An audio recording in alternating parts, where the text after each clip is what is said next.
now we're gonna move on to the trivia segment. Okay. So Awesome. first of all, we're gonna play Tenable. All right. So as you can see, this is top 10 elect passing leaders in the 2023 season. Okay. All right. You have 3 lives. Once you've got 3 mistakes, you're out. Okay, got it. All right. Who's your first guess? I know I was number 5. Okay. I mean, you gotta put Conor in there. I know that off the top of my head. Yeah. Number 1 was obviously Jadrian. Yeah. That's correct. All right, 2 and 3, I know who they are. And I think, was Chad Jeffries number 2? Yep, Chad was number 2. Okay, so that means Luke was number 3. By the way, what do you think about Luke and Frankfurt? Back with Markel Castle, I think that's going to be nasty. Yeah. And Sandro Platzmiller. Whew. That's what I'm saying. Like, they build an offense that is going to be crazy. Well, this is announcements, I guess. We're going to the home opener, Frankfurt against Rheinfire. Ooh, that's going to be fun. That's going to be so much fun. Yeah, Frank, man. Obviously Rheinfire, the defending champs, loaded. I'm curious how they'll replace Anthony Mahungu because having Anthony out there he's one of the top receivers in the league, and he's reliable for real. Yeah, so seeing how they'll, but I mean, Jadrian's Jadrian. Harlan Kofi is also one of the best receivers in the league. Of course, they signed a great receiver with NFL experience. It was one of my top 5 signings of the week. Yeah, and then did I say Glenn Tunga already? Glenn is arguably the best running back in the league. So, they're loaded. And Coach Weidinger is a great OC. And then I got to ask you, now that Frankfurt just rebuilt their offense, they got Luke, they got Markel, they got Sandro. Who has the better quarterback, pass catcher, running back trio? Rheinfire or Frankfurt? Yeah, it's tough. That is really tough. So, all right, this is a cop-out. I'm going to say the Rheinfire just because they're the defending champs and they got the crown, so somebody's got to come take it from them. So that's going to be my factor. So until Frankfurt beats them, they have the best trio. For sure. I'll say you got to go with the defending champs just off of principle, right? You're the champs until you're not. All right, well, getting back to this trivia game, who else you got? Okay, number 4. Oh, shoot, this is tough. Man, what makes it so difficult was so many of us got injured. So missed so many games. So many guys missed. Riley Hennessy's awesome, but he missed some games, so I don't think he'll be top 5. Number 4 was Zach Edwards. Oh yeah, of course. Zach. Yeah, Zach played the full season healthy. Yep. Thankfully. I mean, he's awesome. I mean, there is people were talking about Zach having an underrated season, but he actually had a decent season, top 4 in the passing is good, But a whole new offense, a whole new team, whole new system, players, everything. And I know they had a lot of internal changes on the coaching staff. So just kind of things, changing throughout the year, that being the first year that the Musketeers existed. It was very tough circumstances, and Zach's just so talented. He's going to put up numbers no matter what. I think if I had to pick who's going to be the MVP of the league next year, I think I'd take Zach. That's my early pick for MVP 2024 is Zach Edwards, just because that he has a whole nother year in that Paris, just in the organization, in the system, that's so crucial for quarterbacks. I mean, you see what he did his second year in Barcelona, right? Once he had more continuity. And that also, not to mention, they're bringing in some great running backs. They have their defense. Dude, their defense, that might have been the best unit we saw. Their defense and the Munich Ravens defense is awesome too. Dude, those were definitely 2 of the best we saw. And now to Paris, you had Maceo Baird, Defensive Player of the Year. who was also counts as a homegrown player for them. And then Coach Mattioli brought in a few more really good import signings. So yeah, shout out to Coach Mattioli from Parma Panthers. Brought them to the top and then went to Paris. I can't wait to see him this year.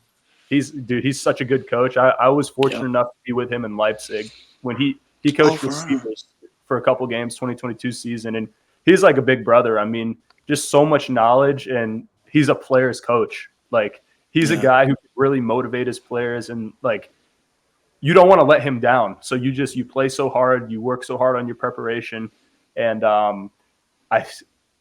Paris is. If I had to pick the title for next year, like they'll be top 3 for sure, maybe higher. You're saying there's definitely a playoff run coming from Paris. For me, this is my bold prediction. I would be shocked if Paris didn't make the playoffs. Oh damn! I mean, the division is tough though. Like the conference is very tough, but I think that's arguably the most talented roster in the league. I mean, we all know the French they have produced great players, just struggle to keep them in the country at first. We're just waiting on a very successful team to come out of France, I think. Yeah.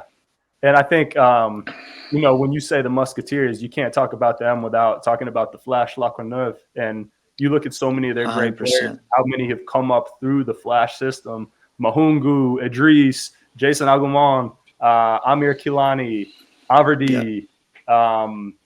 You just go on and on and on. And I remember when we were doing top signings last year.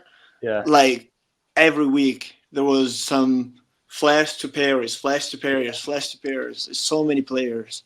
And you see the contribution. Great players. Because, Coach Paul Durand and Nico Simoneau and everyone in the Flash organization does such a great job developing the players. It can be tough to see guys leave the Flash and go to the other places, be it the Musketeers or somewhere else. But they're happy for the guys who came up from the Neuf Trois and the Flash system to be able to go, make money and play football and play at a very high level. So just when you talk about the Musketeers, you also have to acknowledge all the guys who came from the Flash and how they developed them. 100%.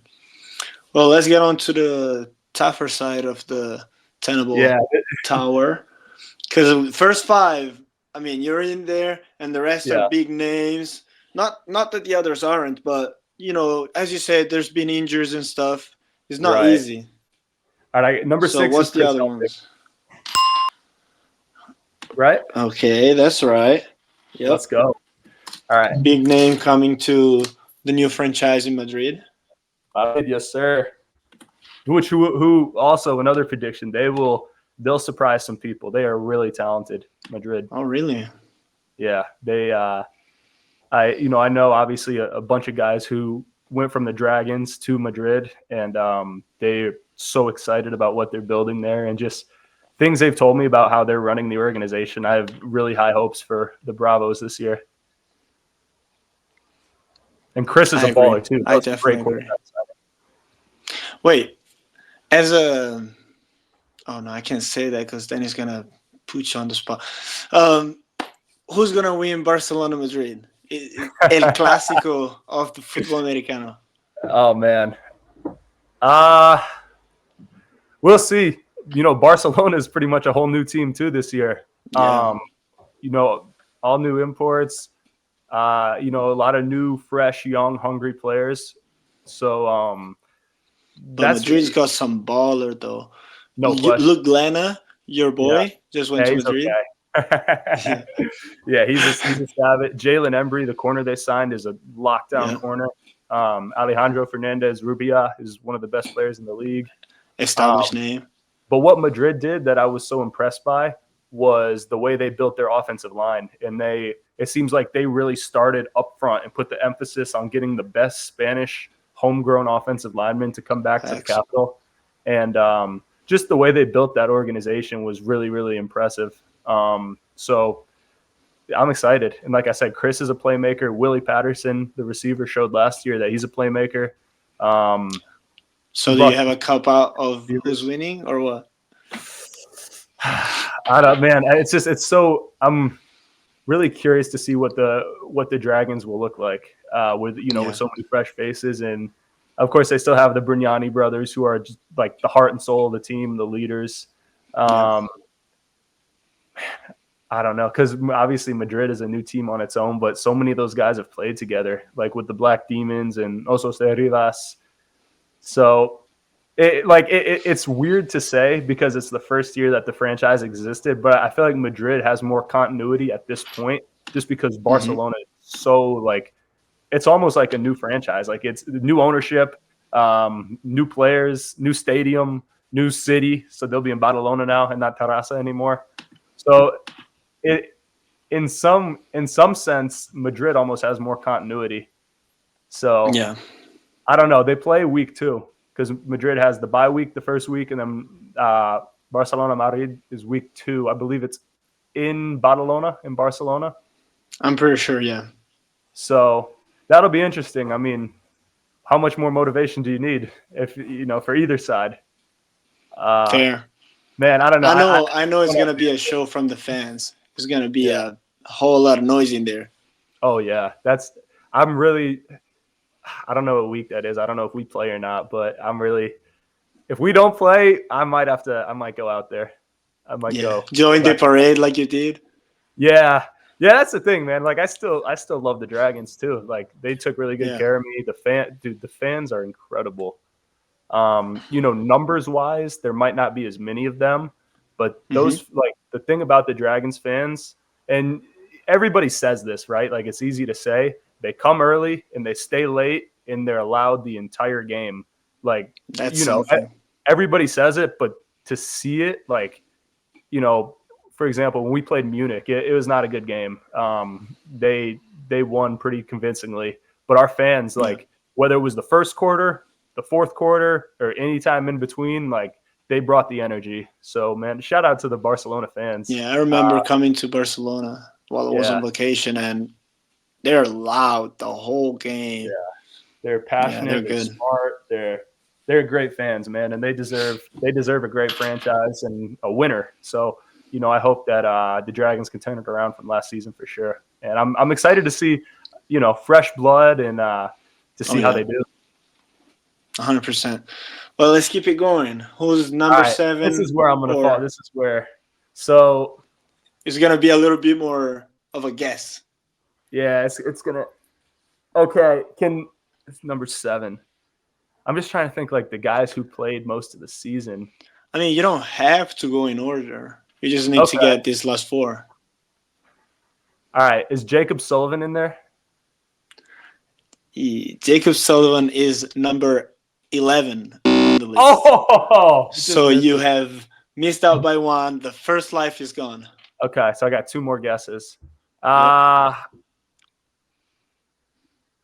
Christian Strong. Christian Strong is number 7. You're getting this all like you got Conor in there, and then you're getting it in order. That's crazy. Yep. All right, so we got Strong in there. Who's it? Who else? Matt Vitale. Yeah. Matt Vitale is number 9 on the list. 9. Okay.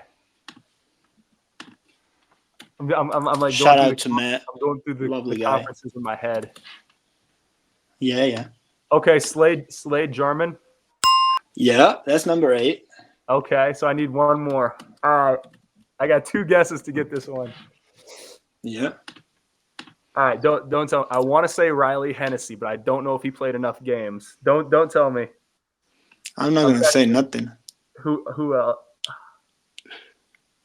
Okay, I got 2 lives. Is it Riley? It is Riley Hennessy. Oh, the Tenable Tower is complete. You got all 10.